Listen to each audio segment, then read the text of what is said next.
안녕하세요. H채널의 한창훈입니다. 반갑습니다. 2019년 3월 7일 비트코인 및 암호화폐 차트와 뉴스 시간을 시작하도록 하겠습니다.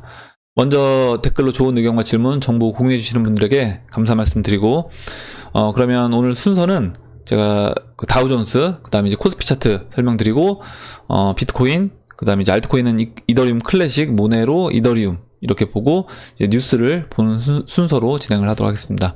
그럼 이제 바로 시작을 해볼게요. 먼저 일단 다우지수고요.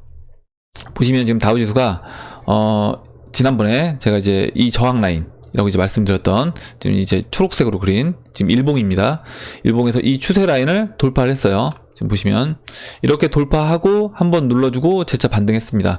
반등한 상태에서 지금 여기서 지금 이제 꺾여서 내려오고 있는 지금 중인데, 여기서 그럼 앞으로 이제 어떤 식으로 이제 흘러갈 수 있을 것인가, 이 부분을 이제 한번 살펴보려고 하거든요. 주봉으로 이제 다시 돌아가서 보면 지금 현재 위치는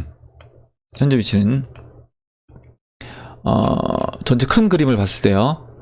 지금 이와 같이 채널 상단부를 넘어가 있는 그런 상태다라고 이제 보시면 될 것 같고, 지금 이 반등이 나오고 채널 상단부를 넘어간 상태에서 이 위치가 어디에 지금 흡사하냐 라고 했을 때, 제가 보는 위치는 지금 2007년도 그러니까 2008년도 3월이 되겠네요. 2008년도 3월에 이렇게 이제 반등 나왔던 이 자리와 지금 이제 이 자리가 흡사하다라고 이제 보고 있는 겁니다. 그래서 이대로 이제 흘러간다라고 했을 때 우리가 어떤 기준점을 두고 이제 봐야 될 것인가, 그 부분을 본다라고 하면, 지금 2008년도 서브프라임 때 이 채널 바닥을 터치를 했죠. 터치를 했고, 그 다음에 이제 2015년도 6년도에 다시 빠질 것처럼 그리다가 빠질 것처럼 하다가 발음도 안 나오는데, 빠질 것처럼 하다가 이제 반등이 나왔습니다. 근데 이때 이제 보시면 이때 이 저점 라인, 그리고 이번에 반등이 나왔던 이 저점 라인이 이렇게 일단 일치합니다. 일치하는데, 만약에 이번에 이제 재차 하락을 하면서 제가 이 초록색으로 그린 이 라인을 하향 이탈하게 되면, 이때는 확실하게 아래로 가는 거구나, 이렇게 이제 봐야 된다는 겁니다. 그래서 현재 위치에서 다우지수로 얘기 드리면, 현재 이제 시점에서 다우지수로 만약에 23,000을 깨고 내려갔다 라고 하면, 지난 전 저점이었던 21,700을 깨지 않더라도 이거는 이제 시장이 꺾였다라고 이제 봐야 된다. 23,000을 이번에 이탈하게 되면 이제는 시장이 꺾였다라고 봐야 된다는 겁니다. 그렇게 이제 봐야 되고, 일단 그러면 다우는 이렇게 설명드리고 넘어가고요. 코스피를 볼 텐데, 코스피를 보시면 지금 코스피 차트도 흐름이 좋지가 않아서 지금 제가 코스피랑 다우를 설명을 드리는 건데요. 코스피도 이렇게 반등이 나오다가 지금 벌써 꺾였습니다. 2007년도 말, 이때는 사실 지금보다 더 많이 반등했습니다. 지금은 반등이 이 쌍바닥 찍고 올라왔던 게 한 12.6% 반등 나오고 지금 내려왔는데, 2007년도에는 그때 이제 24%인가 반등이 나오고 내려왔어요. 이때 보시면 이때는 반등이 24% 반등이 나오고 이제 꺾였습니다. 그래서 지금 위치가, 지금 이제 그림이 지금 1파, 2파, 3파, 4파, 5파 하락을 하고 쌍바닥을 찍어주고 반등이 나온 다음에 지금 꺾였습니다. 근데 지금 이 모습이 지금 다시 과거로 돌아가서 2007년도 이때를 보면, 이때 이제 패턴과 비슷하게 이제 보이는 거예요, 제가 봤을 때는. 그래서 이대로 이제 진행이 된다라고 하면 생각했던 것보다 하락이 좀 더 빨리 올 수도 있겠다. 1, 2, 3, 4, 5 하고 쌍바닥을 찍어주고 반등이 나오고 꺾인 이 시점. 그러면 지금 위치가 2008년도 한 5월, 6월 정도, 5월 말, 6월 초 정도 되는 이제 위치라고 한다라고 하면, 보시면 2008년도 5월이 이 자리고요. 이때부터 어떻게 보면 본격적으로 이제 하락이 시작됩니다. 하락이 시작되는데, 확실하게 이제 다우와 마찬가지로 코스피도 진짜 이제 하락으로 가겠다라고 얘기를 하려면, 지금 이 자리요, 이 쌍바닥을 찍었던 이 쌍바닥을 이 쌍바닥을 찍었던 라인 보시면 한 1600으로 보시면 될 것 같아요. 1590에서 1600. 1600을 깨고 내려간 다음에 반등이 나와서 눌러줍니다. 눌러주고 그 다음에 재차 하락하거든요. 그래서 이와 같이 흘러간다라고 하면, 그래서 이번에 이제 2000포인트가 거의 저점이었는데 쌍바닥 찍었던 자리인데 2000포인트를 살짝 깼었어요. 그 자리를 깨고 내려간다 라고 하면 그때는 본격적으로 이제 하락이 시작된다. 코스피도 그렇게 이제 보시면 될 것 같고, 다시 이제 지금 현재 위치로 가서요. 보시면 지금 쌍바닥 찍었던 가격이 1980입니다. 1980.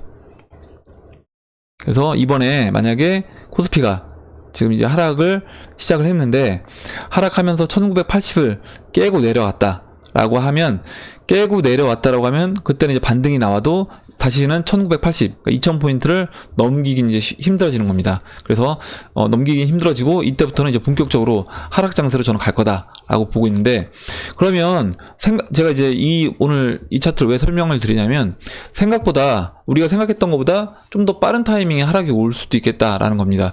지금 2008년도 5월달 모습과 현재 모습이 이제 흡사하다라고 하면, 그러면 2008년도 5월부터요, 이때 이 채널 바닥까지 빠졌던 때를 생각해 보면 이때 빠졌던 게 2008년도 10월입니다. 그래서 5개월 만에 거의 채널 중반부까지 빠지는데, 이 하락폭이 이때부터요. 보시면 이때 고점부터, 반등 나왔던 고점부터 보시면 51% 하락했습니다.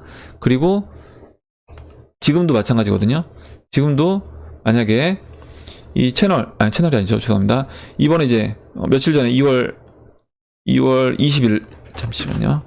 2월 25일 고점부터 하락을 시작해서 채널 바닥까지 빠진다라고 하면 거의 이제 52%, 뭐 53%. 그래서 2007년도 그때 채널 중반까지 빠졌던 것과 지금 이때 여기서부터 이 채널 상단부부터 채널 중반까지 빠졌던 것과 지금은 이제 채널 중반 약간 위에 있는 거예요. 여기서부터 채널 바닥까지 빠지는 것과 폭이 같다. 거의 하락폭이 같다라고 보면 될 것 같습니다. 그래서 이렇게 됐을 때는 제가 이제 옐런 의장이 올해 말 또는 내년 초에 금리 인하를 본격적으로 시작하고 하락한다라고 했을 때 2020년도 9월 달쯤이 채널 바닥이 될 수 있겠다라고 말씀을 드렸는데, 만약에 이대로 진행된다라고 하면, 이와 같은 패턴대로 반복이 된다라고 하면 생각보다 빠른 타이밍에 올 수도 있겠다, 하락이. 예, 물론 이렇게 뭐 똑같이 된다는 보장은 없겠지만 그렇게 이제 생각해 볼 수 있는 거고요. 여기서 이제 시간을 좀 더 보낼 수도 있는 겁니다. 박스권 안에서 좀 더 시간을 보내주고, 원래 제가 이제 말씀드렸던 2020년 9월까지, 왜냐면 이제 2020년 초부터 만약에 금리 인하를 했다라는 거는 금리 인하를 시작한다는 것 자체가 경제 상황이 이제 안 좋아졌기 때문에 시작을 하는 거예요. 그래서 그렇게 보면 2020년 9월에 그 전까지는 먼저 여기서 좀 더 시간을 보내주고 그 다음에 이제 하락하는 모습이 될 수도 있는 거다.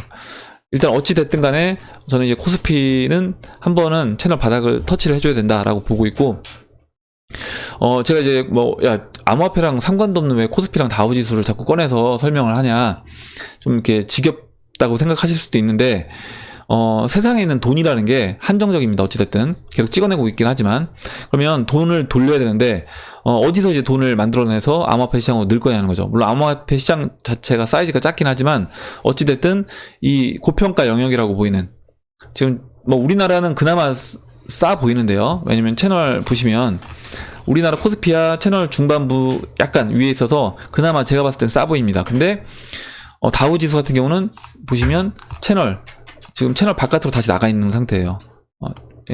채널 상단부 바깥으로 나가 있는 상태이기 때문에 다우는 굉장히 이제 고평가 영역에 있고, 여기서부터 이제 빠지기 시작한다라고 하면 굉장히 이제 우리가 체감하기에는 굉장히 큰 폭으로 이제 빠진다라고 느낄 수 있습니다. 제가 우리나라가 조금 더 오히려 이제 뭐 중국 이번에 경제 위기가 와서 중국이라든가 미국이 이제 타격을 받을 때 우리나라는 생각보다 좀 덜 받을 수도 있다라고 말씀드리는 것 중에 몇 가지 이유가 있는데, 그 중에서 이제 크게 일단 우리나라 뭐 남북 지금 통일 이슈가 있죠. 그 부분도 있고, 그리고 또 한 가지는 뭐냐면 우리나라 지금 국내 기업들이 예전 이제 IMF 때 한번 다녔잖아요. 한번 당해서 그 경험치를 갖고 있습니다. 그래서 실제 회사에서 계속 유보금을 쌓아놓고 있어요. 그러니까 정부라든가 뭐 시민단체에서는 계속 그 유보금 쌓아놓지 말고 노동자들한테 급여를 줘라, 또는 아니면 배당을 올려서 배당 지급해라, 안 그러면 니들 유보금에다가 세금 때리겠다, 이렇게 하는데도 계속 지금 유보금을 쌓아놓고 있습니다. 얼마 전 기사에, 어제 기사였네요. 삼성전자가 현금 보유 금액만 100조가 넘어갔다라고 해요. 그만큼 지금 어느 정도 현금 여력이 있기 때문에 만약에 이제 위기 상황이 왔을 때도 우리나라는 충격이 좀 덜 할 거다라고 보고 있는 겁니다. 다우지수가 예를 들어서 뭐 25,000에서 뭐 12,000까지 빠지는데 그 느끼는, 체감하는 그 폭이 우리나라는 좀 덜 할 거라는 거죠. 우리나라는 뭐 2,000포인트에서 우리나라 뭐 1,000포인트, 1,200포인트까지 빠진다라고 하더라도 하락 비율은 비슷할 수는 있겠지만 제가 봤을 때는 우리나라가 좀 덜 할 거고, 저는 가장 크게 중국이 이제 데미지를 입을 거다. 뭐 우리나라 뭐 다우지수랑 비슷하다고 하더라도요. 그리고 이제 중국 같은 경우는 제가 이제 상해지수 같은 경우는 좀 더 많이 하락할 수 있다라고 이제 말씀드렸습니다. 하락폭 자체가 거의 한 4분의 1 토막, 5분의 1 토막도 날 수 있다고 보고 있어요. 저 개인적으로는. 예, 이렇게 이제 설명드리고 넘어가도록 하겠습니다. 그럼 이제 비트코인 차트를 보도록 할게요.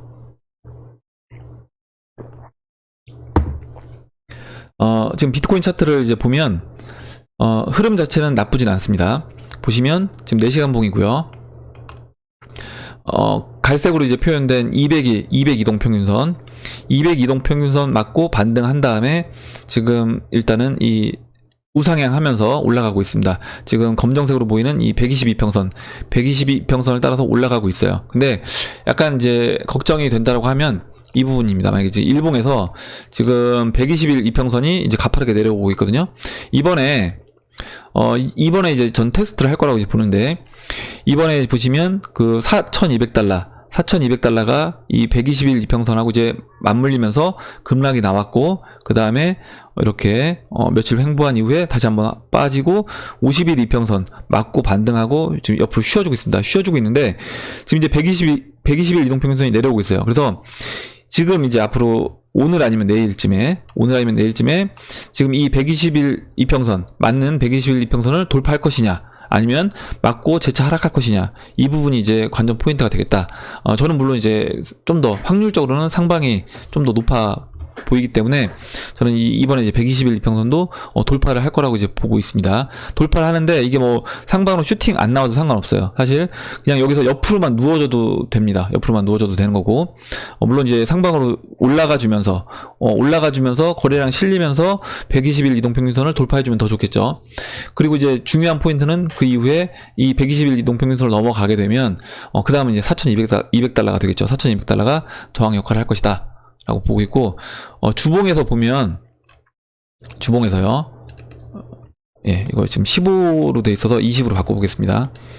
지금 20주 이동평균선이 얼추 내려왔어요. 지금 얼추 내려와서 지금 거의 이제 4,200과 거의 맞물리는 지점까지 왔기 때문에, 만약에 이제 뭐 이번 주 또는 다음 주에 반등하면서 반등했을 때 4,200포인트가 또다시 또 중요 이제 저항 라인으로 작용될 수 있다 라고 보고 있고, 이 자리만 넘어가주면 저는, 그러니까 제가 이제 가장 바라는 거는 3월달 안에 20주 이동평균선을 넘어가주는 모습을 저는 이제 바라고 있는 거죠. 그렇게 됐을 때 이제 이란으로 갈 수 있으니까요.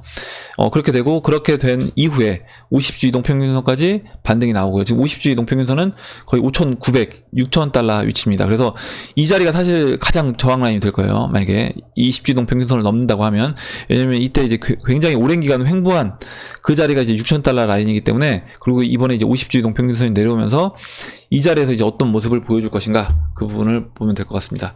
일단은 저는 긍정적으로 보고 있어요, 시각을.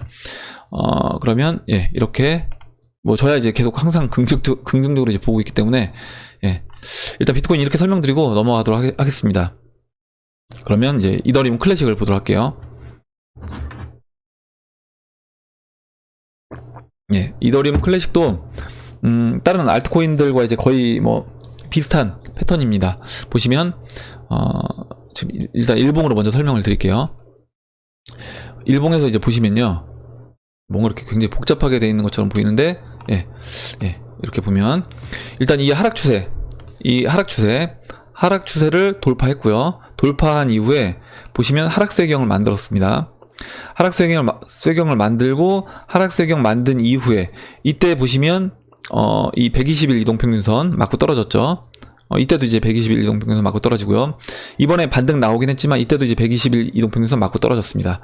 이 상태에서 이제 하락세경 만들고 하락세경을 옆으로 누우면서 돌파를 했습니다. 누우면서 돌파하고 다시 한번 반등이 나왔는데 이 반등 나온 2월 20일 반등도 또 이제 120일 이평선에 막혔죠.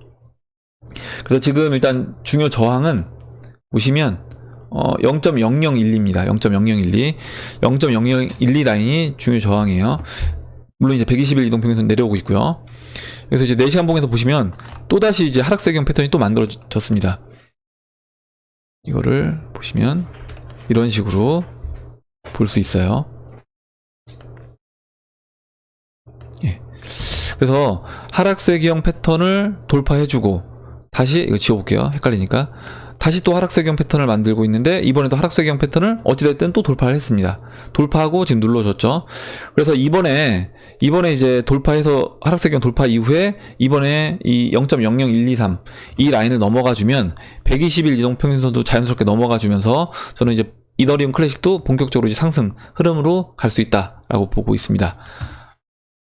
아마 이제 이더리움 클래식 갖고 계신 분들도 굉장히 좀 지겹다라고 생각하실 수도 있는데 지난번에 또 뭐 약간 뭐죠? 51% 공격 이런 이슈 때문에 야, 이더리움 클래식 이거 뭐 망하는 거 아니냐 이런 얘기가 많이 있었잖아요. 그래서 일단은 거의 저는 하락은 마무리됐다. 이더리움 클래식도 그렇게 보고 있습니다.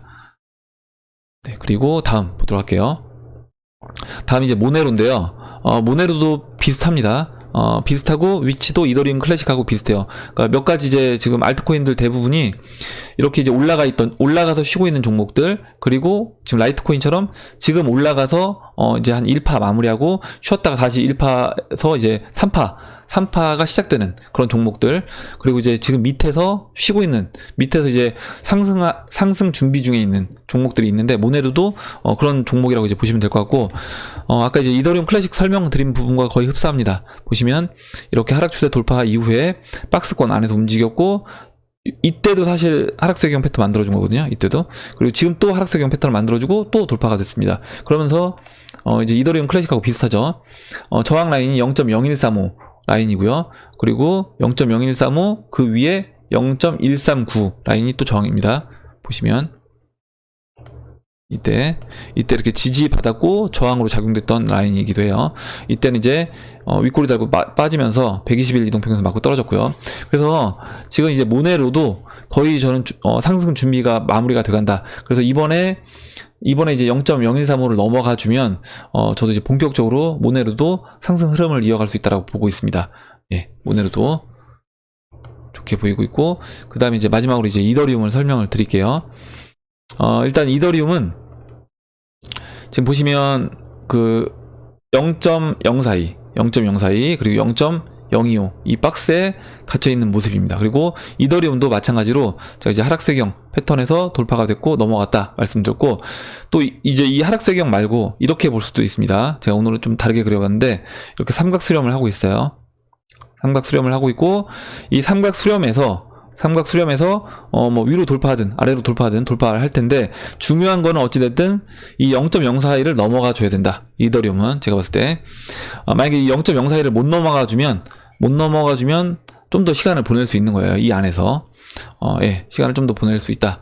이렇게 이제 보시면 될 것 같습니다. 그래서 일단은 뭐 여기서 좀 안전하게 나는 매매를 하겠다라고 하면, 그러니까 이런 거죠. 만약에 매매 스타일이 좀 다를 수 있는데, 저 같은 경우는 좀 이런 스타일입니다. 뭐냐면 제가 시간적으로 기다리더라도 좀 쌀 때 그냥 매수해서 가져가겠다는 전략이기 때문에 저는 그냥 예를 들어서 뭐 이 정도 가격에서 그냥 사요. 근데 어떤 분들은 또 나는 기회비용이 중요하다. 내 돈이 쉬고 있는 거를 못 보겠다. 이런 분도 있습니다. 그런 분들은 어느 타이밍에 이제 이더리움을 관심을 갖고 보는 게 좋냐라고 하면, 제가 봤을 땐 0.042를 넘어가 줄 때 관심을 갖고 이더리움을 보는 게 좋다라고 이제 말씀을 드리겠습니다. 이렇게 이제 차트 설명을 끝내고 그럼 뉴스를 보도록 하겠습니다.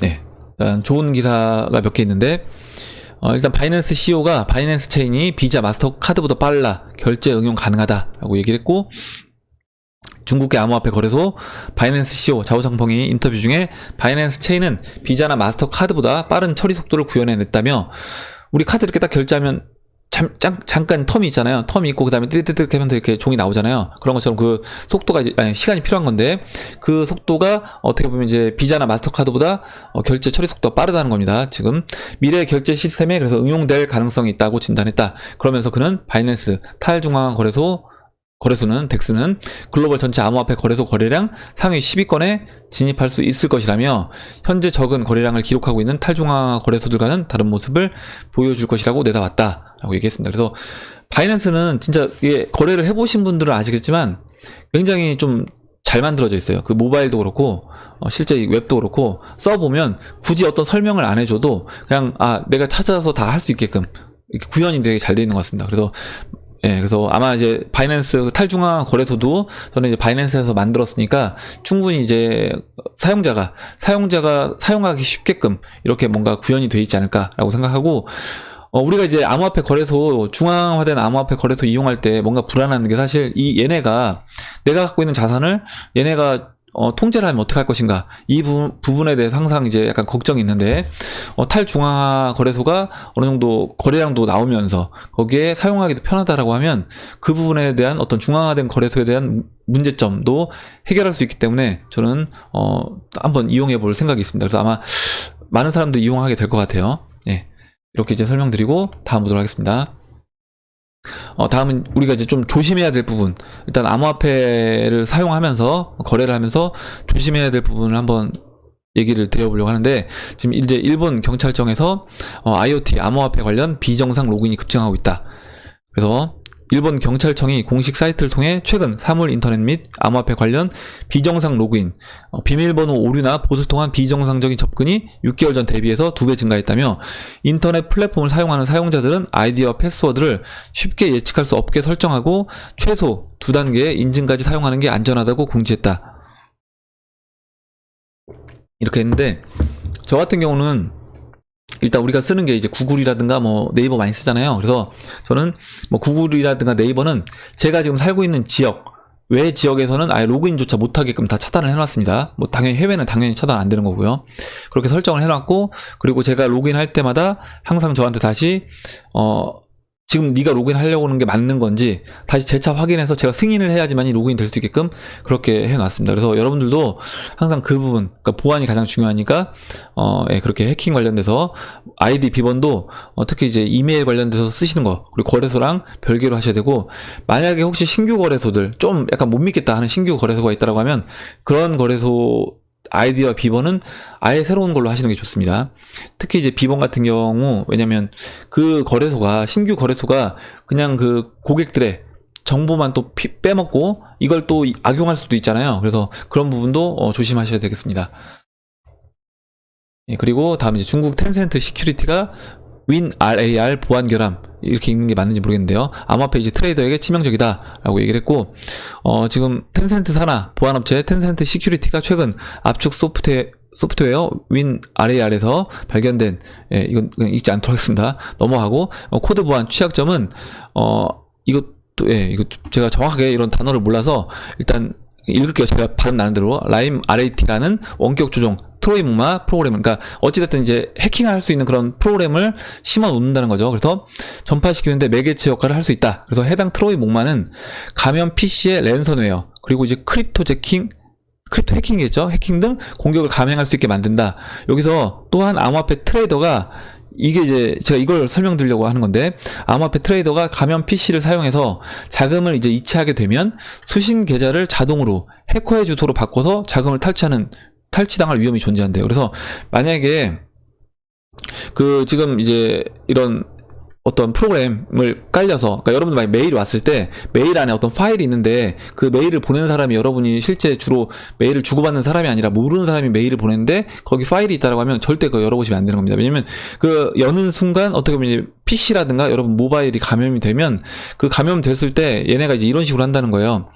가면 PC에서 여러분들이 모르고 그냥 송금을 평상시에 하던 것처럼 해요. 하면 내가 예를 들어서 뭐 코인원으로 보내는데, 이더를 보내는데 업빗에서 코인원으로 보내는데 그 보내는 순간 저는 이제 주소를 정확하게 복사해서 붙여놓고 승인을 딱 누르는 순간 그때 이제 계좌를 싹 바꿔버린다는 겁니다. 자기들 주소로. 그래서 확인 딱 당연히 이제 됐을 거라고 생각해서 확인 눌렀는데 안 오니까 확인해 보면 뭐 아예 다른 주소가 돼 있는 거죠. 그래서 그런 부분을 이제 조심해야 된다. 그래서 항상 그 주소 보내기 직전까지 확인하셔야 되고, 여러분 주로 이제 트레이딩 하시는 PC라든가 모바일은 거기서는 의심되는 건 아예 열지 마시고 그냥 쓰레기통 버리시고요. 만약에 열어봐야 되는 상황이 된다라고 하면 매매하지 않는 아예 다른 뭐 PC라든가 다른 거에서 열어서 확인해 보신 다음에 이상이 없으면 그때 이제 하는 걸로 그렇게 하셔야지 좀 해킹이라든가 보안에 안전하지 않겠나 이런 생각을 합니다. 예, 그리고 다음 보도록 하겠습니다. 일단 뭐 우리가 돈 버는 것도 중요한데 사실 그 암호화폐 가격이 올라가기 전에 그 전에 만약에 우리가 뭐 해킹이라든가 보안을 이제 지키지 못해서 뭔가 내 자산을 잃는 경우가 생기면 사실 그것만큼 이제 억울한 게 없잖아요. 그래서 항상 주의를 해야 되겠습니다. 그리고 이제 그 다음 기사입니다. 일본 SBI 그룹 회장 리플사 외부 이사 취임 가능성 시사. 그래서 일본 최대 저축은행 SBI 홀딩스 모기업의 SBI 그룹의 기타오 요시다카 회장이 도쿄에서 개최된 야마토 투자 컨퍼런스 도쿄 2019에서 SBI 그룹은 리플사, 알쓰리사 등의 임원을 파견하고 있지만 경우에 따라서 직접 리플사의 외부 이사로 취임할 생각을 갖고 있다고 밝혔다. 또 그는 이날 알쓰리의 코다 플랫폼 기반 글로벌 결제 앱에서 XRP 결제가 가능한 메커니즘을 만들고 싶다라고 덧붙였습니다. 그래서 제가 이 키타오 회장은 거의 매일 기사에서 언급이 되는 것 같아요. 그래서 굉장히 진짜 리플사를 위해서 열심히 일을 하고 계신 것 같습니다. 예.